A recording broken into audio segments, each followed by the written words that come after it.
Hi everyone, welcome to another episode of Cooking Ain't Complicated. My name is Chef Saint. Thanks for joining with me again today. We're going to make dessert. It is about 80 degrees out today, sunny, and I think that calls for something light, something fruity. We're going to make some fresh fruit sorbet. I've got some wonderful looking strawberries. I got some absolutely delicious blueberries. Fantastic. Peaches, Tangelos, limes, lemons, and this isn't for the sorbet, this is for me. No. We're going to do a peach sorbet with a bourbon glaze, and we're going to do a strawberry sorbet with a blueberry compote on top. It's going to be fantastic. It's super easy. Stick around. We'll get this thing done.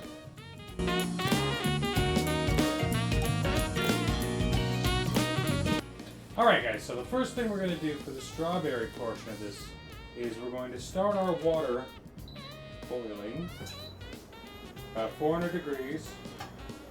You want 2 cups of water.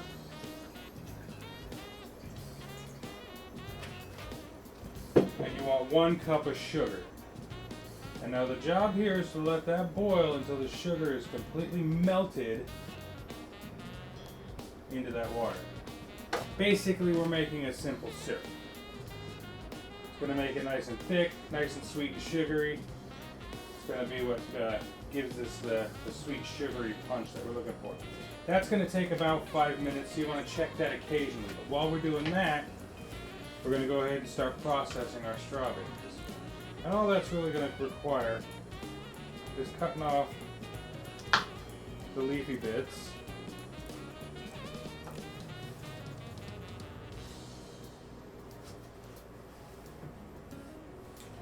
And see, I'm trying to save as much of the berry as possible. We want it all in there.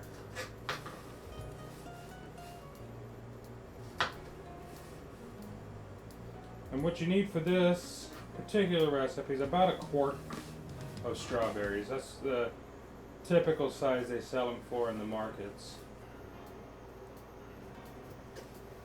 Now that we're done giving our strawberries a haircut, and our simple syrup is bubbling away, almost ready.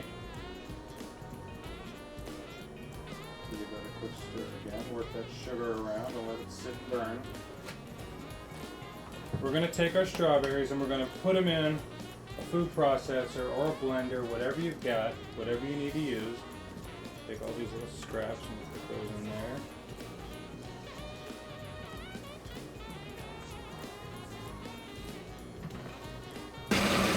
And puree that until it's smooth. Okay? And that's perfect. Delicious. We got our boiling strawberry sugar mixture. Turn that off. You can see that's nice and thick now, and as it cools it'll get even thicker. But those heavy bubbles on top, we're letting you know that it is nice and incorporated right now. So we're going to let that cool for a few minutes. We'll get to the next step here. Alright, so the next part involves, typically you can use oranges. I wanted to use these Tangelos. They looked good, they smelled good. Got an extra one to shove in my face later. But orange juice, Tangelo juice, the citrus is what's important. So we're going to go with about the juice of 2 Tangelos, or 2 medium-sized oranges. What you're really looking for is about 1/3 of a cup. And then the juice of 1 medium to large sized lemon. So let's start with that. Open. Oh, this is a juicy one too. Smells amazing. Alright, now we're going to add Tangelos. Same situation.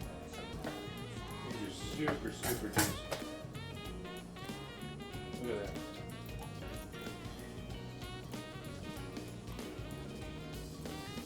So that brings us right around 2/3 cup. That's about exactly where I wanted to be. So now, get your little strainer out and just sieve that juice right through the strainer, just to get all that seed and any obscene amounts of pulp out of there. Work it around a little bit. Now what we're going to do is we're going to mix in our strawberry puree. See if I can get it off the food processor. Throw that just randomly in the sink, because apparently why not. Be very careful not to spill it anywhere. And again, use your rubber spatula. You want to get all that fruity goodness out of there. And then last but not least, we're going to work in that simple syrup that we created. Just kind of pour that right in there. Oh, I planned this container perfectly. I wasn't sure initially. Just kind of stir it around, incorporate all those ingredients. You don't need to whisk it or anything. Just incorporate. So now what we're going to do, take some cling film, throw it all over the kitchen. I never have any good luck with those boxes. They're supposed to be designed to keep it in there, but I never have good luck with that.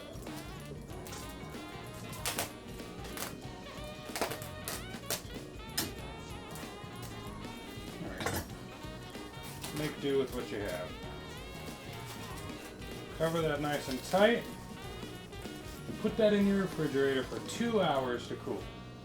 When we come back, we're going to start working with our peaches. Alright, now this one's a little bit different. We're going to start processing our peaches.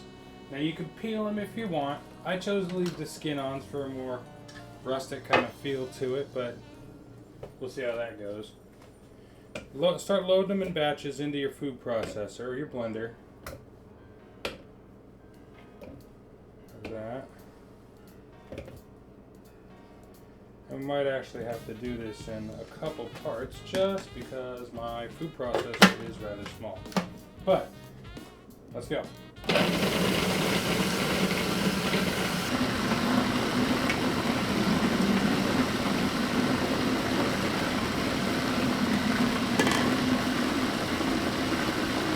Alright, now while that's blending away, we're going to add the juice of about half to a full lime. Just kind of throw that over the top. Don't drop it in there, you don't want that peel in there. And we're going to sieve this just in case we got any unwelcome chunkage in there.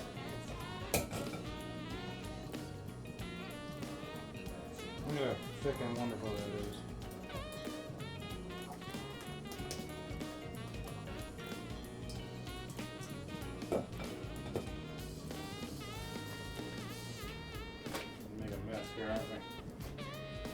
Do. And just work it down until you're at a level where you've got a comfortable amount of waste. If you want to keep processing this until it's tar, goop, whatever you want to do, thick as molasses. But I think I've gotten just about all I'm going to get out of this. So we're just going to go ahead and set that aside. And my little friend thought he was going to escape. Nothing escapes me. Fantastic. Okay, wrap it with cling film, put it in with the strawberries, give it about an hour. We'll be right back with the next step. Alright guys, it's been 3 hours. Now we're going to pull it from the freezer and we're going to give it a mix in our KitchenAid. If you don't have a KitchenAid, chop it up in your blender, chop it up in your food processor, use a whisk, kind of mush it around. The idea is we're going to introduce air into the mixture now to make it lighter and make it fluffier as we go. Here we got our peach. As you can tell, it kind of looks like a slurry almost at this point. Not fully frozen, but it's definitely well on its way. icy chunk. Alright, so now we got our strawberry out. And that too, as you can see, frozen around the edges into kind of a little slurry. But still really liquidy in the middle. We're only about halfway done. This is definitely an all-day project, but it's going to be worth it. So what we're going to do now, we're going to take, let's start with the peach. We're going to put that into our KitchenAid here. I'm using the paddle attachment. I think the whisk would abuse it too much. And we're just going to give it a go for about 30 seconds. Low-ish heat or speed.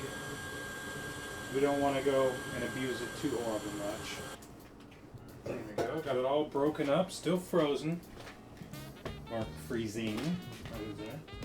We'll pour it into a pan that's a bit more shallow for the last half of its life cycle here. The less deep it is, the quicker it'll freeze. And we'll do the same thing with our strawberry mixture.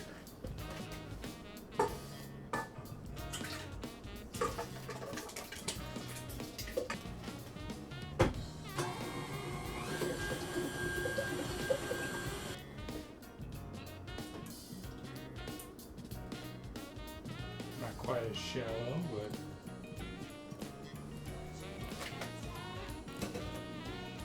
and then, all we do, you guessed it, cling wrap. I got a new box since I ran out last time. Basically, cling film the top of it, put it back in your freezer for another 3 hours, and then you're good to go. Coming up next, we got toppings to make. We're going to make a blueberry compote for the top of this one, and we're going to make a bourbon butter glaze for the top of the peach. Stick with me. We'll be back. Alright guys, now that we've got our sorbets almost frozen, we're going to do a little topping love. We're going to give it some special individual attention. So for the first one, we're going to do, for the strawberry, a nice blueberry compote. So all you really need to do is about a cup of sugar and a cup of water to make basically another simple syrup. I chose to use brown sugar. I think it's going to be a little bit better, a little darker, a little sweeter, a little more like a molassesy color.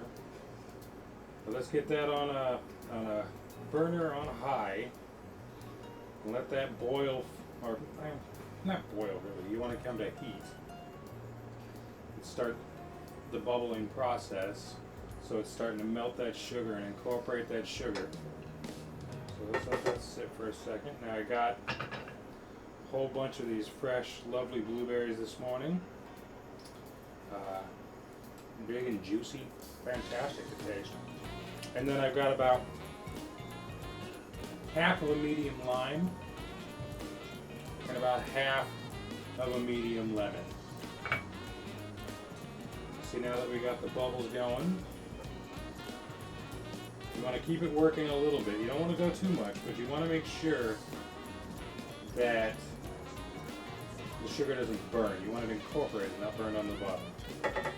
So now we'll throw the blueberries in there.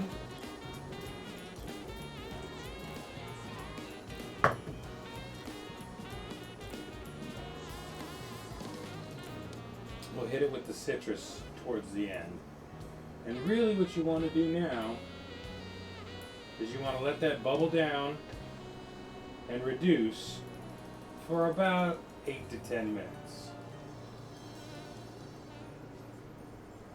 Now you can see the bubbling is thickening, which means that the sugar and the water are absorbing into each other, creating that simple syrup that we're looking for. So what we're going to do now, you can use the back of a spoon, you could use the back of your spatula if you want, but it'll get kind of colored. So we're going to go with this for now. That's just a regular potato masher. And you don't want to crush the crap out of them. You don't want to like completely pulverize them. You just want to throw some texture in the mix. Now we're going to hit it with some lemon juice. I do have my strainer over here just in case I missed a few seeds when I was plucking them out. Nothing worse than biting into a seed. See, there they are right there. Trixie balances.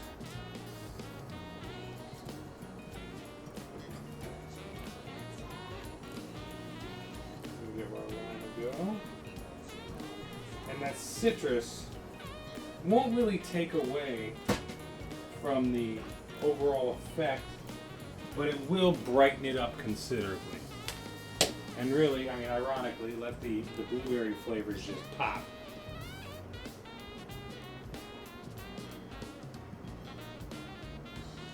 Now while that's bubbling away, and since we smashed the ever-loving crud out of those other blueberries, just for the texture, like I said, we want to throw a couple in there to get that whole berry effect.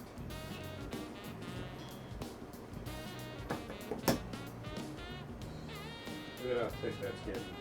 Isn't that great? And while we're doing that, we're going to set up for our next little bit of fun. I know you're going to like this. Move this over here so we can get a look at it. Bourbon. Kentucky straight bourbon. We're not going to say the name, but you know the name. Bourbon. That's right. For our peach, we're going to go with a nice bourbon butter glaze. I don't usually set up on camera, but I'm so anticipating this, you have no idea. So, now you get a little behind the scenes too. Alright, well we're going to let that cool down, but no sense stopping the show. Put that trivet over here. Now let's get started with our bourbon glaze. You put the bourbon directly in the pan. Let that cook for about a minute. Just to kind of cook off the alcohol. Let's turn down the temperature just a smidge. Medium high. About 350 degrees. Throw in 2 sticks of softened butter. I've been letting this soften for about an hour or two. Throw that in there. It's been really warm today.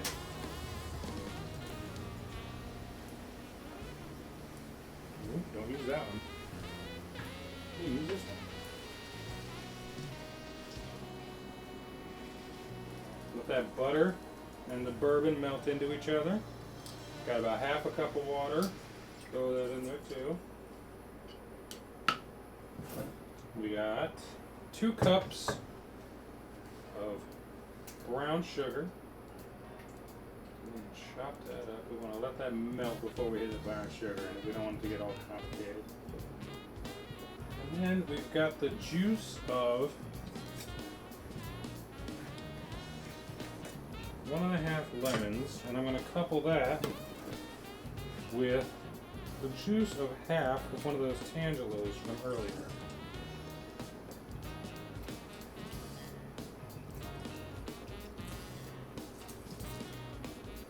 Just so the flavors stay complementary. Okay. Throw your juice in through a strainer.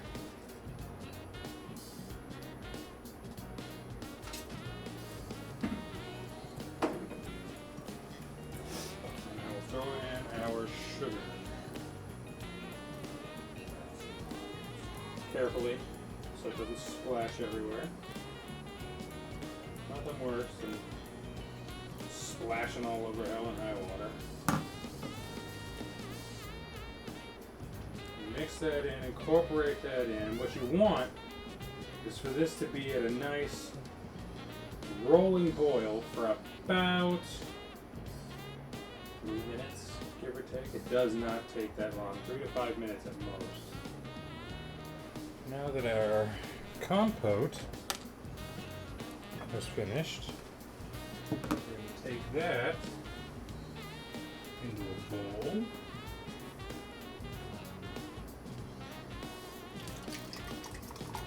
Carefully. Make sure you scrape it out, get all that goodness out. And we're going to let that cool off now.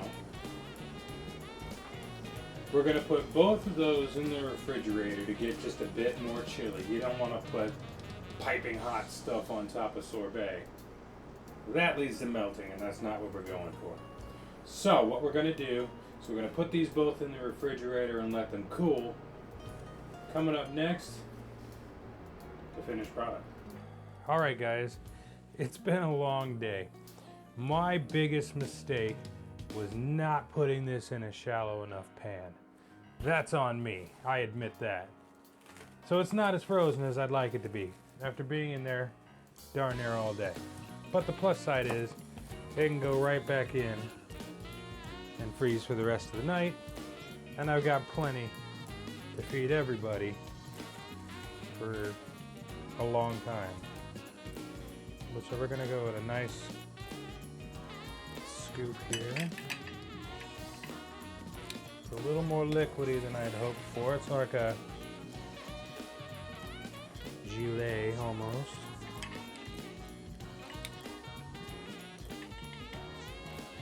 On top of there.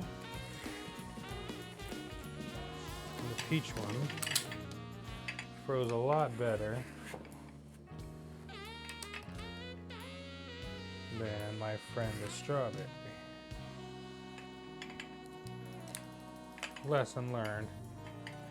Shallow pan for a reason, but we're not going to let that stand in the way of progress. We got our butter bourbon glaze right here. Get a little on those cookies. Beautiful. And a nice spoonful of this chilled compote right on the top of that. Nice little sprig of mint leaf at the end. So, I can't wait to dig in. I hope you guys enjoyed this. It's super simple, if not time consuming. So make it when you got some time on your hands. But it looks and smells absolutely amazing. I'm ready for it. I hope you're ready for it. Thanks for joining me. I'll see you next time on Cooking Ain't Complicated. Remember what I like to say, food is art. You just get to eat it when you're done.